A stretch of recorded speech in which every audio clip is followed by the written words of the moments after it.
When we think about some piece of tech that could fundamentally change society, we usually picture some kind of super smart AI, right? But what if the real catalyst wasn't some grand, complex machine, but just a simple, viral idea? An idea that weaponized our own judgment against us. Well, that's what we're digging into today.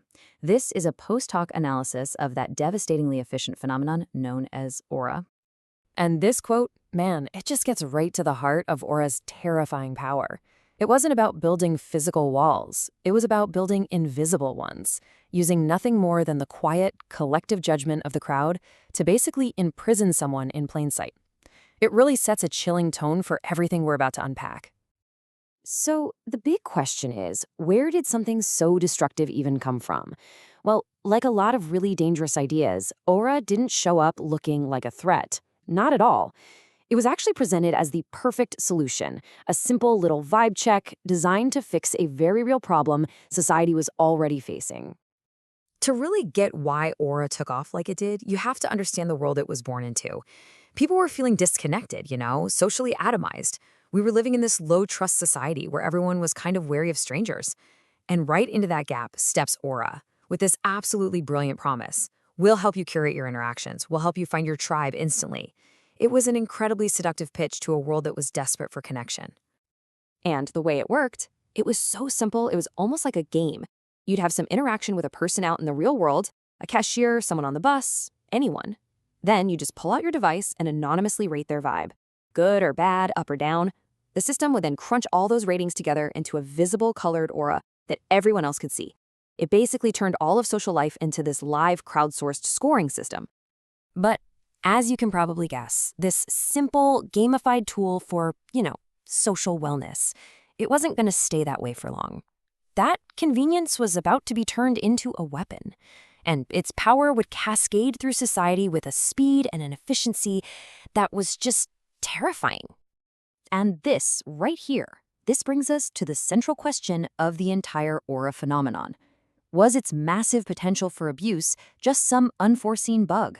A mistake in the code?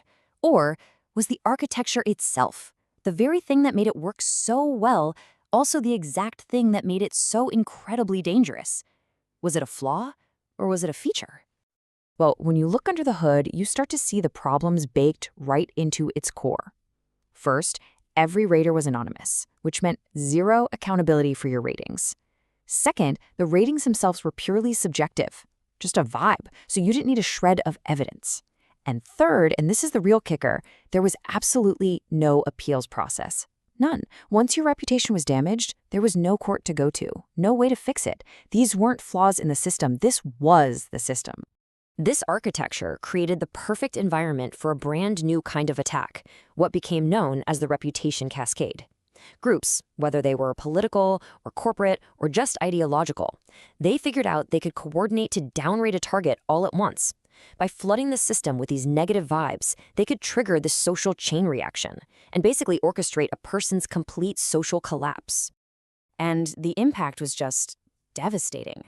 A reputation cascade didn't just give you a bad score, it socially nullified you. It rendered you a ghost in your own community. Suddenly, you couldn't get a ride, you were denied service at a cafe, job opportunities would just vanish, even friends would ghost you. All of it happening without a single explicit accusation ever being made. You were just gone. Now, you can't just attack individuals like this over and over again and expect the damage to stay contained. The weaponization of aura rippled outwards, creating this fundamental shift in the very fabric of society. It ushered in an era of a new and deeply corrosive social paranoia. The consequences were profound, and they really restructured how we trusted each other. We can pretty much break down all that damage into three main areas: the social fallout, the political fallout, and of course the technological fallout that we are still dealing with to this day. Okay, so socially, the damage was immediate, and it was deep. The idea of the public square, a place for just open, spontaneous interaction, it just eroded. Every conversation with a stranger was now filled with this fear of a permanent, invisible judgment. This led to the rise of so-called reputation ghettos, where people with low scores were effectively segregated. And for everyone else, genuine connection was replaced by this constant performative anxiety. And politically, aura was the perfect weapon. I mean, think about it. How do you regulate aggregated anonymous feelings? You can't. It operated completely outside of any existing legal framework for things like slander or libel. This allowed governments and other powerful groups to silence dissent with perfect deniability. It was decentralized social control at its absolute most effective.